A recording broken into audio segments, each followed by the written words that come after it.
Autodoc is one of the companies that make this channel possible, so allow me to take 20 seconds of your time to convince you should check them out. They are experts in car parts. They've got everything from brakes to fluids, electronics, suspension, steering, everything you want for your car, for any budget. Go check them out. Link is in the description.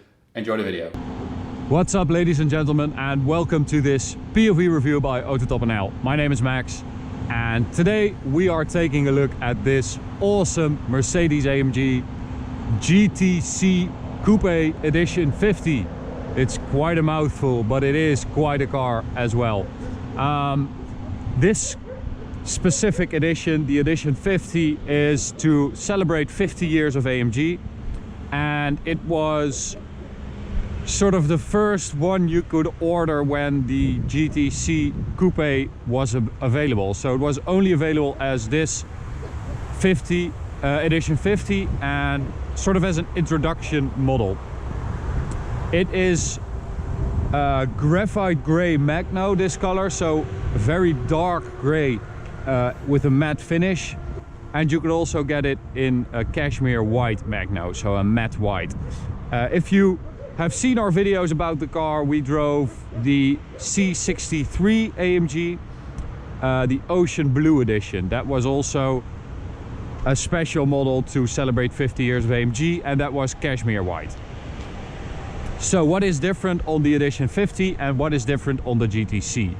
Well, the GTC boasted the Panamericana grille for the first time, and the GTR had it as well. Now the GT and the GTS have been updated, and they also have this Panamericana grille as standard. It also has very large air ducts there with some cooling behind it, and because this is an Edition 50, the light units, or the unit that houses the lights, is also black or dark gray. We have these fake center lock wheels. I still don't understand why they do this. It's a very expensive car. Please, Mercedes, just come with a real one. 19-inch at the front and with black chrome details in the wheel. Carbon ceramic brakes. The Edition 50 has a lot of black chrome details on the side. So these ones as well. The shiny black stuff, really cool. On the side skirt as well, black mirrors. And at the rear, I mean, this is where this car is. I mean, this rear end is so freaking cool. I really love it. I really love those air outlets. It has a retractable spoiler, GT Edition 50 badge as well. Some more black chrome here on the rear bumper, and the exhaust tips are black chrome as well. More air ducts, and this car actually has a wider body. The GTC has the wider body and the wider track of a GTR, and that wider track is just because it has wider wheels, so nothing within the axle or stuff like that. But man, this car looks so mean in this chrome, black chrome, dark gray combination. When we look at the interior, we have a carbon fiber inlay here with AMG logo. Oh, someone's coming.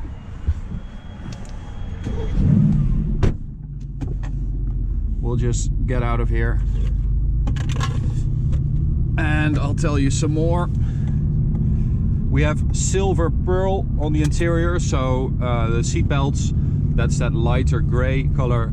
The 12 o'clock mark on the steering wheel, which is microfiber, so sort of an Alcantara. And it's on the seats as well, the gray, in the doors, on the center console. It's everywhere.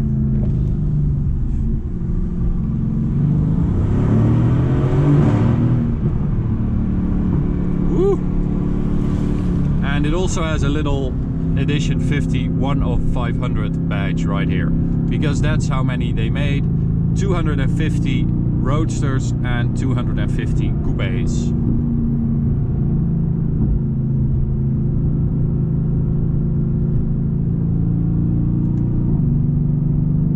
The GTC has the same M178 4-liter V8 bi-turbo from the other models, but it has 558 horsepower and 680 Newton meters.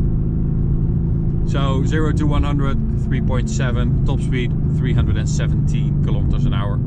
We'll take it to the Autobahn in this review as well, or I will. So stay tuned for that part. But for now, I mean, we have already done a review on the GTC. That was a roadster. So if you want to learn more about that car, click up here, check out that review. And well, let's start by examining why they built this car. It's an edition 50, so 50 years of AMG. Oh, bunny. As I said, that C63 Ocean Blue edition was also part of that. I think they made 150 of those, and there's also a special version of the C43 AMG. I believe it's called the Night Edition or something like that. And it is to commemorate 50 years of AMG. And this, of course, is the second full-on sports car by AMG, the SLS being the first one. But think about how far they've come. I mean, before the SLS, no one would have thought that AMG would come with such a crazy car. And still, that SLS was incredible to look at, to drive. It was really a lot of fun, or it still is. But it is essentially a German hot rod. I mean, it's not poised or really sharp or anything like that. It's about drama. And in the last couple of years, that sort of changed at AMG. They decided that they wanted more, you know, sharp handling and stuff like that.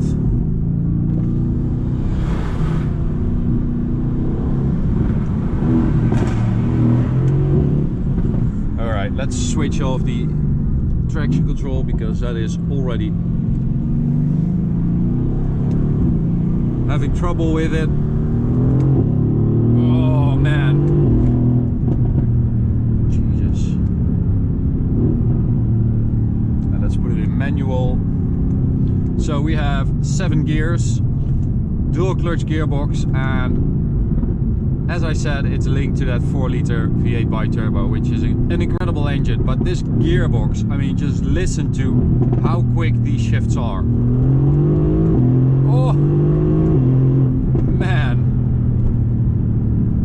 I mean, that's something that you wouldn't see in the old AMG. I mean, they were really lazy automatic gearboxes. This is really fast and sharp and very much performance orientated. Those upshifts are, I mean, they are at PDK level. Downshifts a bit slower than the PDK, but still with that big crackle.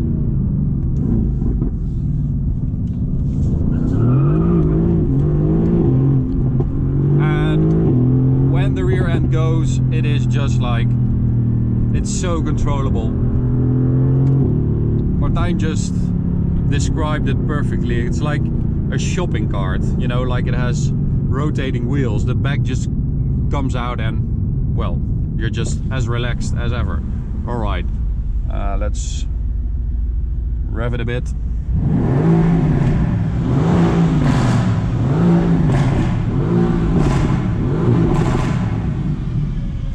So, drama-wise, they still know how to do it.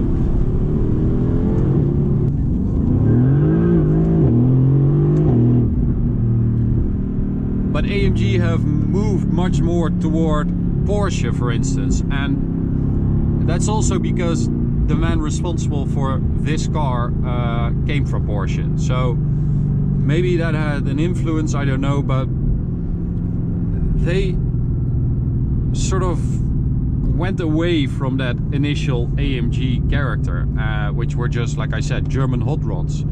And now they are probably the best sounding in every class they compete in, which they were before, but they can also measure themselves with the competition when it comes to handling, and that wasn't the case before. Alright, so we are at the Autobahn here. I'm going to get on. So we're going to select, no, let's keep it in manual. And we'll put the suspension in the middle setting, so not too hard, not too soft. And I think that's about it. Oh, yeah.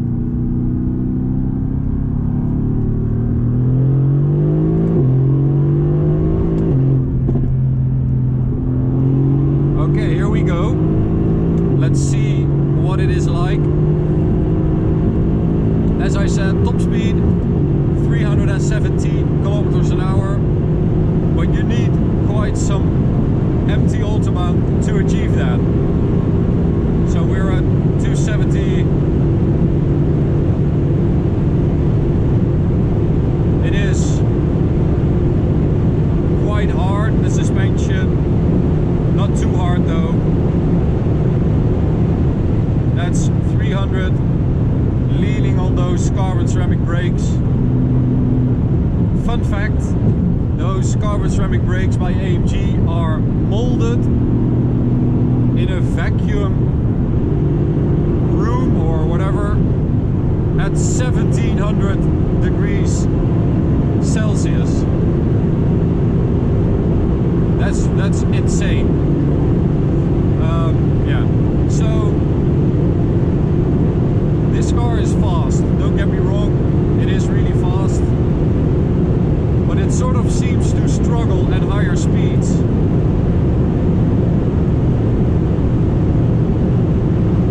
If you compare it to an E63 for instance, or an S63,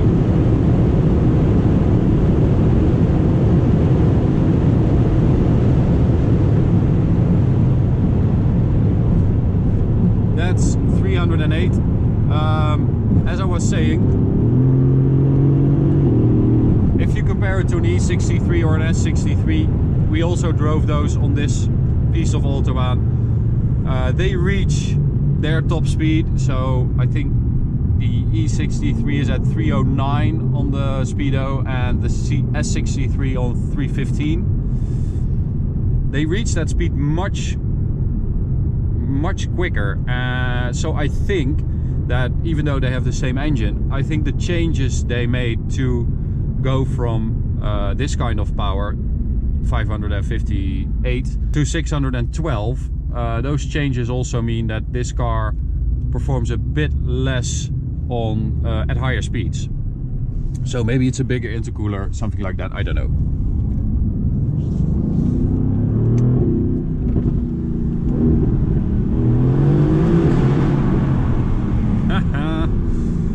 Oh, those tunnels never really get old.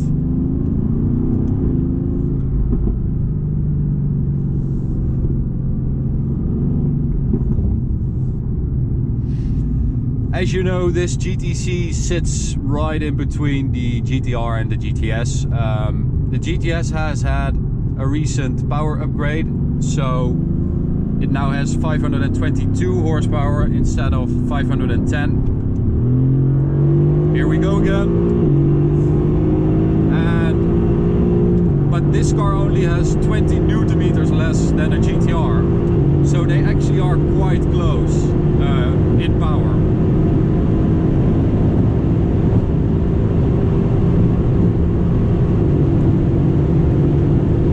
But this GTC looks so much more mean than a GTS, and it's not as dramatic as a GTR, so this might be my favorite.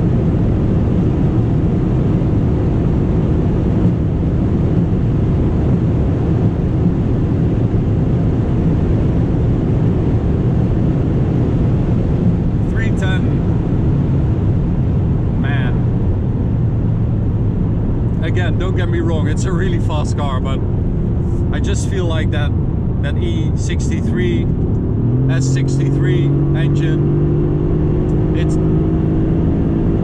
it has a longer breath, if that makes any sense.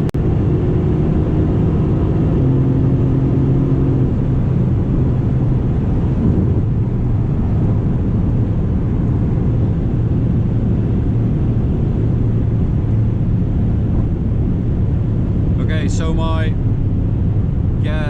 petrol is running low. Let's see how far we can go. 66 kilometers. That's more than enough.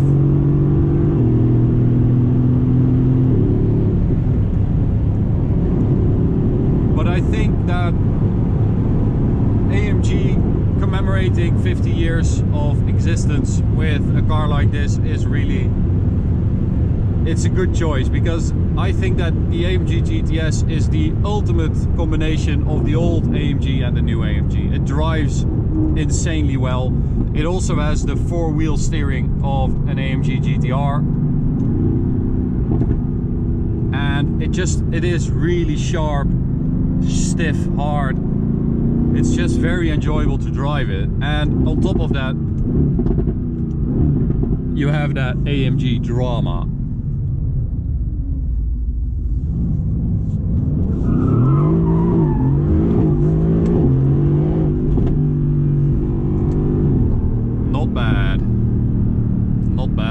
So that's it for this review. I hope you enjoyed it. You can also check out this POV review of a 991 Mark II GT3, or you can check out this POV reviews playlist. Make sure to subscribe right here and hit that notification bell for updates.